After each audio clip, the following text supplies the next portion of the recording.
Hello and welcome to a Let's Play of XCOM, Enemy Unknown.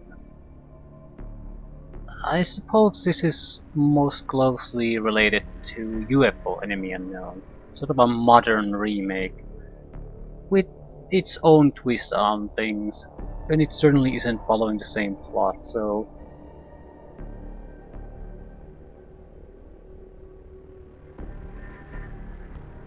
Although I wouldn't... I don't know, is there any point even calling it a remake, in the sense that almost pretty much every game in the XCOM series is very loosely connected. It's more of a series of, I guess, Earth defense games.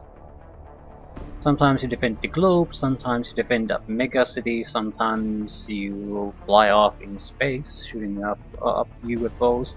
So it's not like they have any kind of cohesive whole that everyone forms a part of.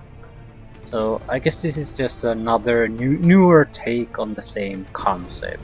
Tactical combat, some strategic decision making, that sort of stuff. Let's we'll get started. Now, normal difficulty, mainly because challenging but fair. So in this mode, the computer doesn't cheat, doesn't get any unfair advantages, so it's just fine by me. Advanced options.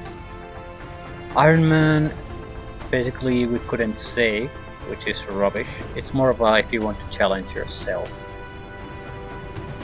Tutorial, yeah, we'll enable tutorial. Simply because, well, it's explained if you try to disable it. It is strongly recommended that you leave the tutorial experience enabled, as it provides a strong narrative and gameplay introduction for all players. So the strong narrative part is why I want to keep it. I played this game through once, so the extra gameplay introduction isn't gonna hurt. And it was a long time ago. So, but the strong narrative is what I really want. It really introduces you to what's happening quite smoothly, so we'll keep it. More interesting options, I guess, are these. More or less introduced random elements to the game. Weapons have a much wider range of damage. Damage roulette. I suppose it would simulate the fact that even if you hit a target with a weapon, you don't always hit a critical location or necessarily a good hit. You might hit a limb or get a glancing hit or something like that. So, yeah. Let's keep damage roulette. New economy. The funding offered by individual council members is randomized. No. It might make sense if I knew what the individual council member funding offerings were. So since they're all unknown to me anyway at this point, we might as well keep them as they are. Not created equally. Rookies will have random starting stats. Sure, why not? As a soldier is promoted, their stats will increase randomly. Hidden potential. Sure, why not? It probably is predetermined and very predictable if you don't choose this. So I don't know if these are massive game changers, but more random elements into your unit progression, starting stats, and damage application. Hopefully it'll apply to everyone, the damage application. Accept.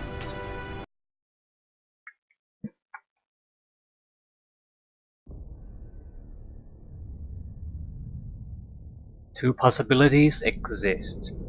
Either we are alone in the universe, or we are not. Both are equally terrifying.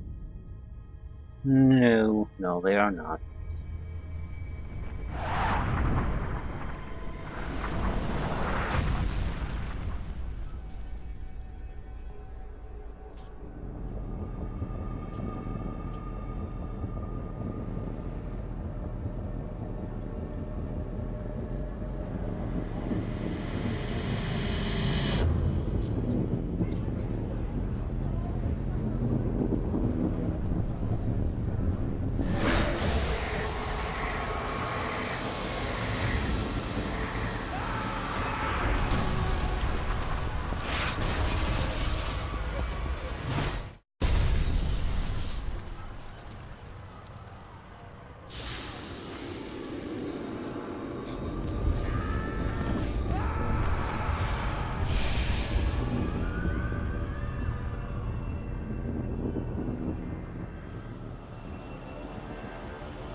Commander. In light of the recent extraterrestrial incursion, this Council of Nations has convened to approve the activation of the XCOM project. You have been chosen to lead this initiative, to oversee our first and last line of defense. Your efforts will have considerable influence on this planet's future. We urge you to keep that in mind as you proceed.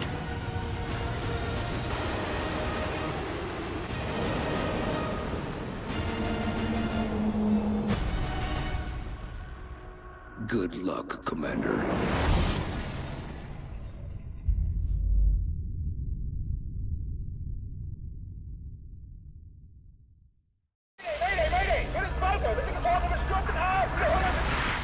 That was the last transmission, sir. Patch me through to Voodoo 3-1.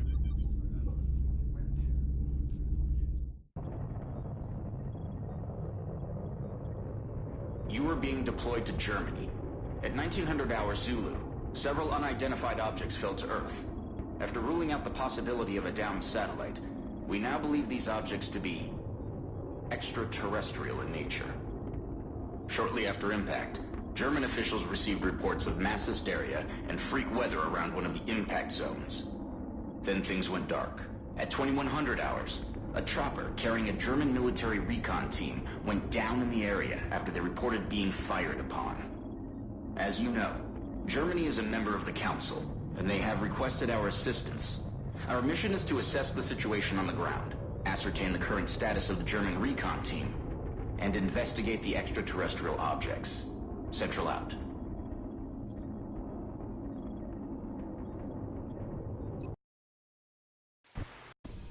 Central, this is Big Sky. Looks like we found the crash site. Roger, Voodoo 3-1. Any sign of activity? Negative. Nothing's moving down there. Okay. Set her down nearby.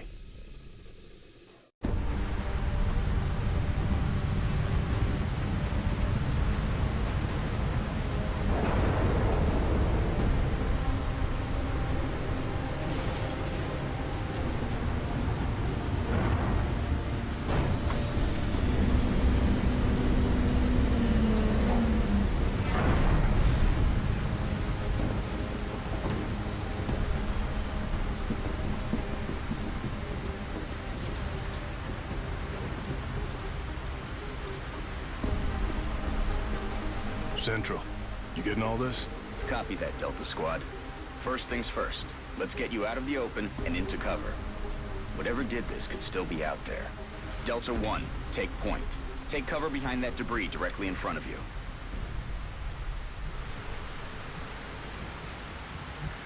Very similar combat system to the Shadowrun.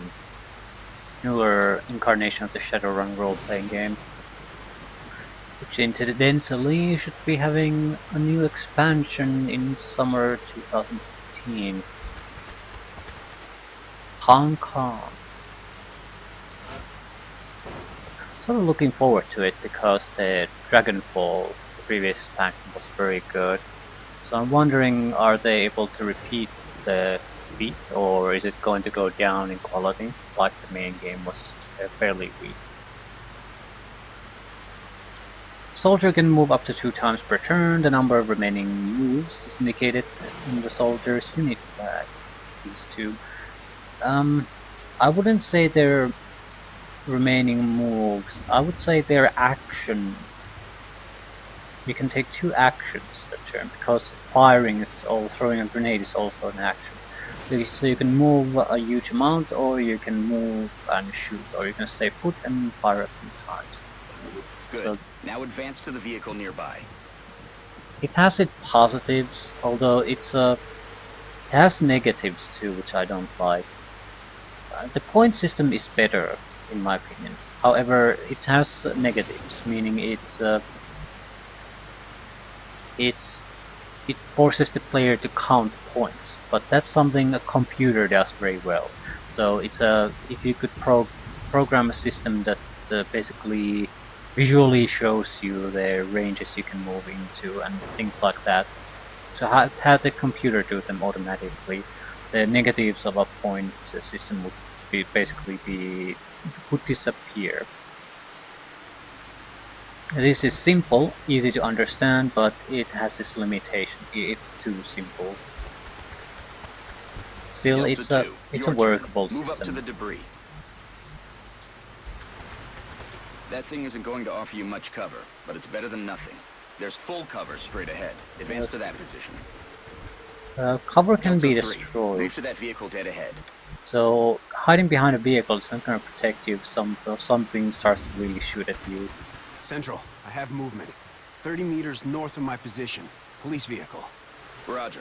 Proceed to the next vehicle for a better vantage point.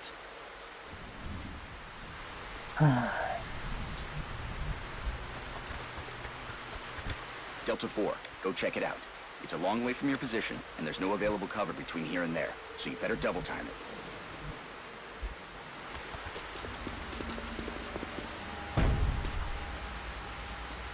Holy hell. What do you see, Delta 4? Report. Looks like one of the recon teams, sir. It looks like something... Is that your man, Delta 4? Negative, sir. That's someone else. Dr. Valen, what's he saying? He is saying, help me. That radio transmission is coming from somewhere north of the squad's current position. Based on its strength, probably from inside a structure. Thank you, Doctor. Delta, advance and infiltrate that building. And remember, stay in cover. Yeah, if we dash, we can't do anything. So we are there, stuck there. We can't escape, we can't fire. So it's a risky maneuver.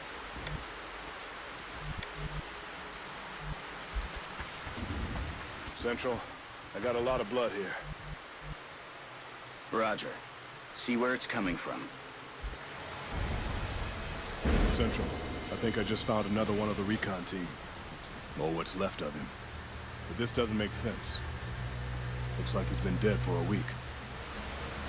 Even more perplexing is the cause of death. It appears that he was eviscerated when something burst out of him from the inside. Sir, I have visual on the object. Permission to approach. It's the only cover between you and that building. Permission granted. Talk to me, soldier. What is it? I got no idea what this thing is, but I can confirm that it's no satellite. Roger. All right, Delta Squad. We're almost to the building. Keep moving. Okay, people. Now let's get inside. One cool thing about Delta this 1, there's a window in front of you. Let's take a look. cool thing about this game is that it makes a decent effort in trying to immerse you to the game world and trying to get you into the action, so a bit of a more cinematic experience. It's not something you always want in a game, tactical shooter like this, but it's good to have as an option. You can disable a lot of those camera zooms and things like that if you don't want to see them, but I like the fact that the options are there. In position. Looks clear. Copy that. Get in there and get to cover. Delta 2, that door's in our way. Take it down. Solid copy.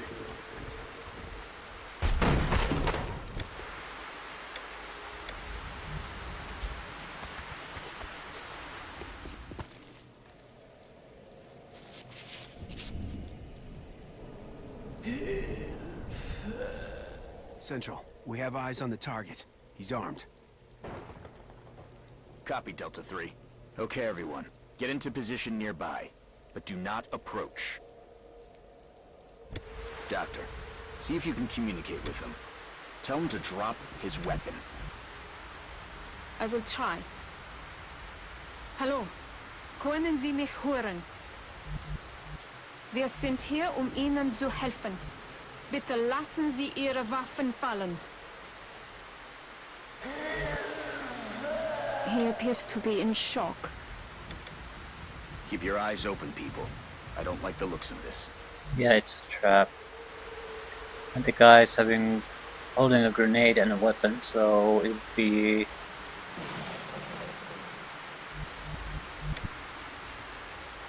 suicidal just run up to him. Probably tell him just to lower his weapons, and if he doesn't comply, shoot the fucker.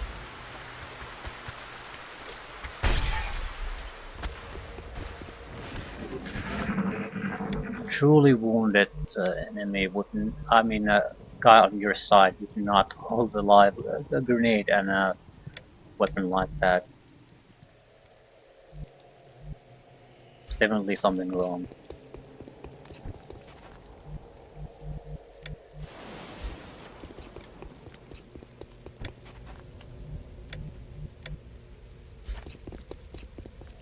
Delta 3, move in and disarm him. Carefully. Yeah, charge an armed person with an assault weapon and a grenade.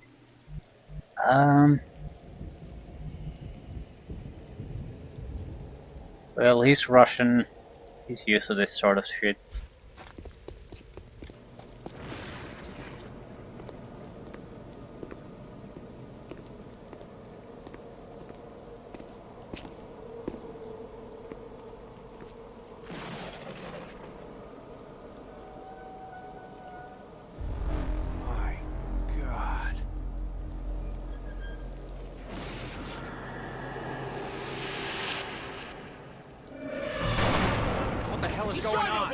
Delta 3 is down!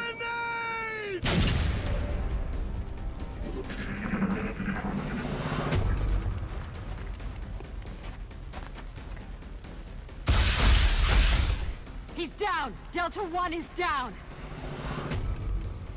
So half the team's dead.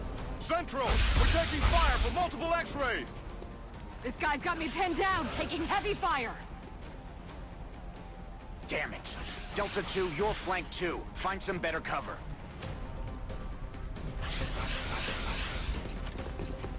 Alright, Delta 2. Weapons free. Get ready to fire.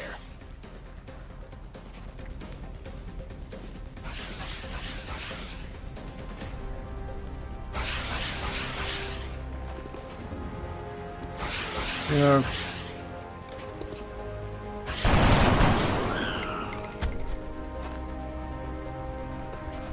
Nice shot. Delta 4, you're freed up to move. Get out of there and get into cover. Now toss your grenade at the enemy in front of you.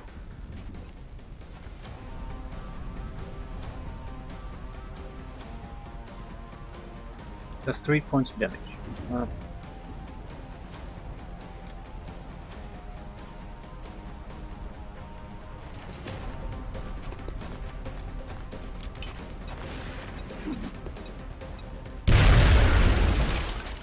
Now get ready for their counterattack.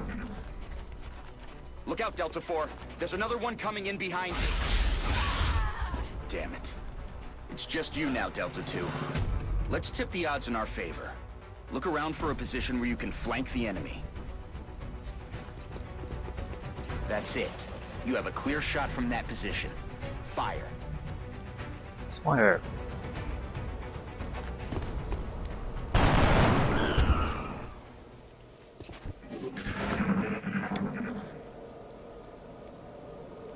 Central, I think that's it. It's over. Roger that, Delta. Secure the bodies and head back to the Sky Ranger for immediate extraction.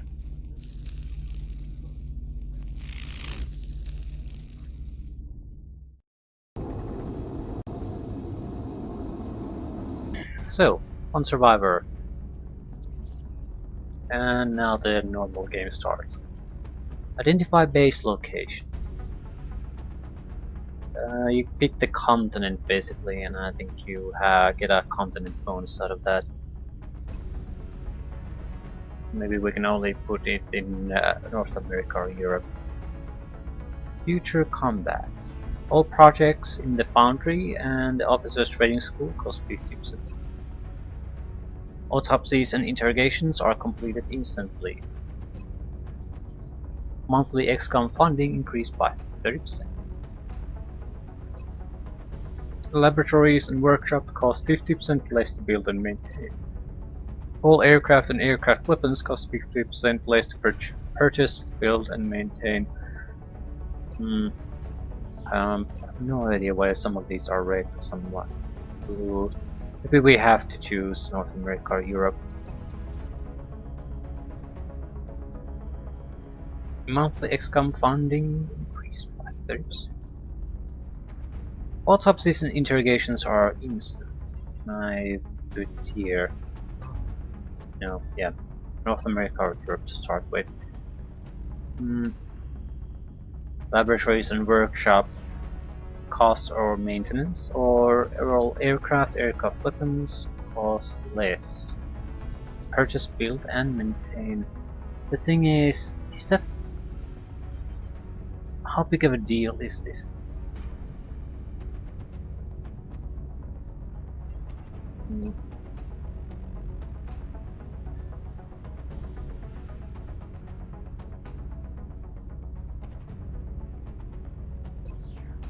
Start with North America. I don't know which benefit is more useful. Doesn't matter.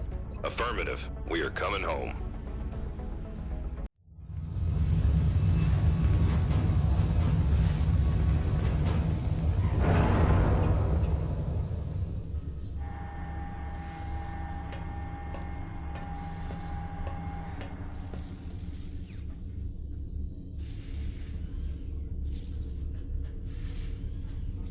What are they?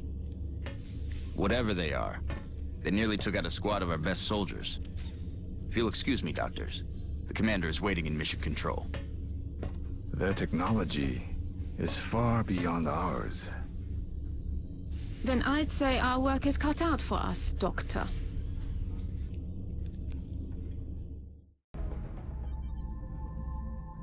Welcome to XCOM HQ, Commander. I'm Central Officer Bradford. My role in this project is twofold: providing tactical support for our field operations, and keeping you briefed on the current situation. My efforts should allow you to focus on the bigger issues at hand.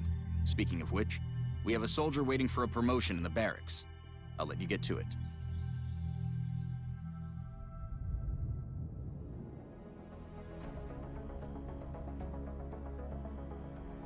Commander to the barracks. Commander to the barracks.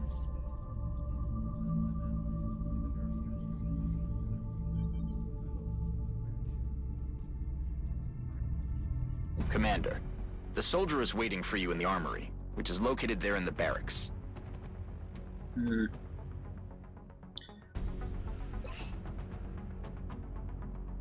Argentinian. Ruben Hernandez. Heavy. That's the class. I don't think rookies have a class. You need to get your first promotion to see what class your character is. I think they're...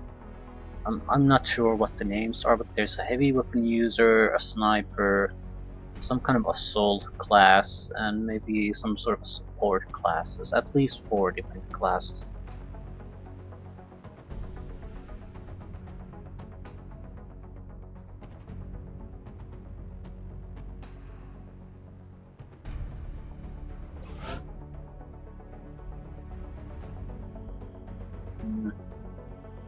Pretty much we don't give a shit about people for rookies. Rookies are worthless, so we want to get as many of them to get the first promotion. Then once we have a group of soldiers, we're probably going to stick with that for the most part. I have no idea how I'm going to deal with casualties. In some instances I'm just going to load without a doubt, but some casualties might be acceptable. I don't know how doable this game is without if you accept too many losses, simply because you have to have this. You basically have promotions which requires you to have a certain amount of soldiers in the first place, but the bigger thing is there's a huge difference between mediocre soldier and the top of the line soldier. You basically get a choose a feat every time you get a promotion, so Only one recruit from Delta Squad made it back alive from our last mission, Commander. And I'd say a promotion is in order. You were the least bad. Have a promotion. As you know, Commander, every soldier is different. This particular soldier has shown an aptitude for heavy weapons. As he gains additional combat experience, we should continue his training along these lines. This is the problem. Especially in some classes, the couple of last abilities are extremely good. They make a massive difference in how good the guy is. So at squaddy level and early levels, it probably doesn't matter too much, but later on, you can't just keep losing them. You have nothing to replace them anymore, and the fights get harder and harder and harder, so it'll just fall apart at some point. It might still be doable somehow, but probably once we start to have a core group that it's going to be much more capable, we're I'm much more inclined to just load than to accept casualties.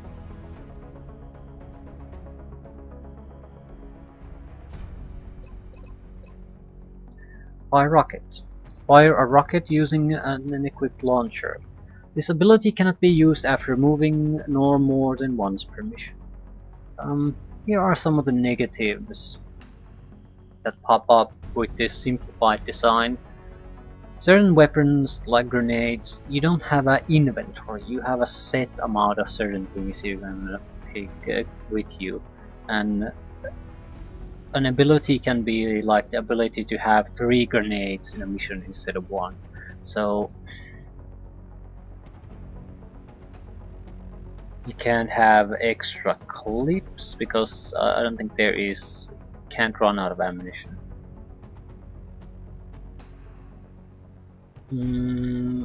I don't think you can even heal a person unless you have some kind of a support path taken. Things like that. So it's sort of a problem, because you can't really have a heavy weapon user in the sense that you can give this guy a bazooka and that's his function and mission. For 2 reasons. Naturally, it's mechanically prevented for you to do that. You have the abilities you have, and that's the end of it. But more importantly, while in previous games, usually the environment was fully destructible, here it isn't. So certain things can be destroyed, but others will remain, and you can never do anything with them. So there's also I guess this is I would say, much more scripted experience, battles included, than the previous XCOM games I've played. I think I've played around 5 different ones.